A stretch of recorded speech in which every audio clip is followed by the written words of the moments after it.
पूरी दुनिया महामारी की मार से कर रही है। विराम धनवान देश भी इसे आपदा से निपटने में ज़्यादा नहीं कर पाए। विराम भारत 1 साल की तबाही के बावजूद अभी भी गंभीर संकट में है। विराम नई बात यह है कि स्वास्थ्य सेवाओं की कमी से गरीब और अमीर दोनों ही परेशान हैं। विराम अमीरों की धन संपत्ति भी धरी की धरी रही जा रही है।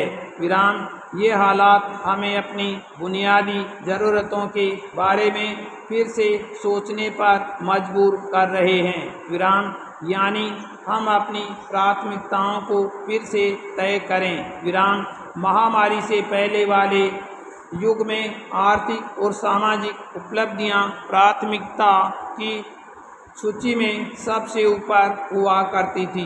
विराम लेकिन अब पहला लक्ष्य जिंदा बचे रहना ही बनता जा रहा है। विराम पैराग्राफ दुनिया में कहीं की भी हो और कैसी भी सरकार हो, उसका घोषित लक्ष्य अपने नागरिकों के लिए न्यूनतम ज़रूरतों का प्रबंध करना ही होता है। विराम लेकिन इस महामारी में तो सबकी जान पर बन आई।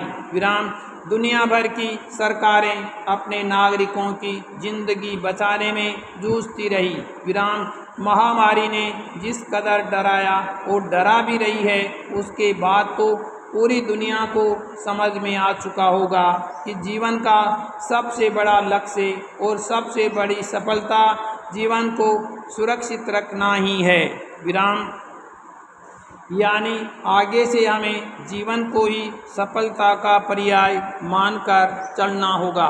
विराम व्यक्तिगत स्तर पर तो लोग समझने ही लगे हैं कि अगर वे खुद को सुरक्षित बचा पाए तो यही उनकी सबसे बड़ी सफलता है। विराम अगर वाकई ऐसा है तो अब विद्वान और विशेषज्ञों को भी मानव की मूल आवश्यकताओं की सूची को फिर से परिभाषित करने के काम पर लग जाना चाहिए। विराम मशहूर मनोविज्ञानी अब्राहम मेस्लो को बताई मानव की मूल आवश्यकताओं को पुनर्परिभाषित करने का समय आ गया लगता है। विराम पैराग्राफ मेस्लो ने मानव की 5 ज़रूरतों को पहचाना था। विराम प्राथमिकता के आधार पर उनका क्रम भी बनाया था। विराम उन्होंने इसमें भूख, प्यास जैसी कायिक या शारीरिक आवश्यकताओं को सबसे ऊपर रखा था। विराम उसके बाद सुरक्षा को दूसरे स्थान पर रखा था। विराम लेकिन महामारी के इस युग में लगने लगा है कि स्वास्थ्य जैसी सुरक्षा को भूख प्यास की ही श्रेणी में रखना पड़ेगा। विराम नया अनुभव ये मिला है कि जिनके पास भोजन, पानी, रक्षा उपकरण, सामाजिक शान शौकत सब कुछ था, वे भी स्वास्थ्य सेवाओं के अभाव में अपना जीवन नहीं बचा पाए। विराम इस आपदा काल में साफ तौर पर देखा गया कि दुनिया के अमीर देश तक अपने बीमार नागरिकों के लिए समय पर दवा और अस्पतालों का इंतजाम नहीं कर पाए। विराम पैराग्राफ भारत में तो महामारी अभी भी बेकाबू है। विराम मरीजों की बढ़ती संख्या के सामने अस्पतालों का ढांचा बोना पड़ गया है। पता तो पहले से था कि अपनी आबादी के लिहाज से न तो हमारे पास पर्याप्त डॉक्टर हैं, न उतने अस्पताल हैं, न अस्पतालों में बिस्तर, दवा और उपकरण का इंतजाम है। विराम यह ऐसी हकीकत थी कि जिसे हम छुपाए हुए थे। विराम इसलिए कोरोना हमें मजबूर कर रहा है कि अब स्वास्थ्य सुरक्षा को मूल आवश्यकताओं की सूची में सबसे शिखर पर रखा जाए, बिल्कुल रोटी और पानी के साथ। विराम यानी जिस तरह दुनिया में खाद्य सुरक्षा के लिए मुहिम चलाई जाती है और जल आपूर्ति की चिंता की जाती है, उसी तरह दुनिया भर की सरकारों को अपनी नीति में स्वास्थ्य को प्राथमिकता पर लाना ही पड़ेगा और स्वास्थ्य सेवा के बुनियादी ढांचे के लिए पर्याप्त से ज़्यादा बजट रखना पड़ेगा। विराम। पैराग्राफ। विद्वान लोग अगर पूर्वाग्रहों को छोड़कर समीक्षा करें तो साफ तौर पर बता सकते हैं कि पिछले कुछ दशकों में भारत में जिस तेज़ी से आर्थिक वृद्धि हुई है उस हिसाब से स्वास्थ्य सेवाओं का विस्तार नहीं मिला। विराम।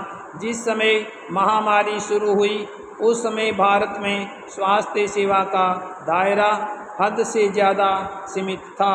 विराम। मसलन सन 2020 में आई मानव विकास रिपोर्ट के आंकड़ों को देखें तो भारत के प्रति 10,000 आबादी पर सिर्फ 9 डॉक्टर ही उपलब्ध थे। विराम। अस्पतालों पर बिस्तरों का प्रबंध देखें तो प्रति 10,000 आबादी पर बिस्तरों की संख्या सिर्फ 5 थी। विराम। ये प्रबंध इतना नाकाफी था कि सामान्य दिनों में ही देश नागरिकों को स्वास्थ्य सेवा देने में नाकाम हो रहा था। विराम। स्वास्थ्य सेवा की उपलब्धता का ये आंकड़ा इतना कम है कि वैश्विक महामारी तो दूर, अगर कोई छोटी सी आपदा भी आ जाती है तो झेल पाना संभव नहीं हो पाता है। विराम। पैराग्राफ। आगे के लिए कोई सबक लेना हो तो अपनी वास्तविक स्थिति को छिपाने से कोई फायदा होगा नहीं। विराम। भविष्य में इसका खामियाजा भुगतना पड़ता है। विराम। इसलिए हमें कुछ बातें निसंकोच याद कर लेनी चाहिए। विराम। मसलन पिछले साल जारी वैश्विक मानव विकास सूचकांक की रिपोर्ट में बताया गया था कि देश के अस्पतालों में बिस्तरों की कुल उपलब्धता के मामले में दुनिया के 165 देशों के बीच भारत का स्थान 153वां रहा। विराम।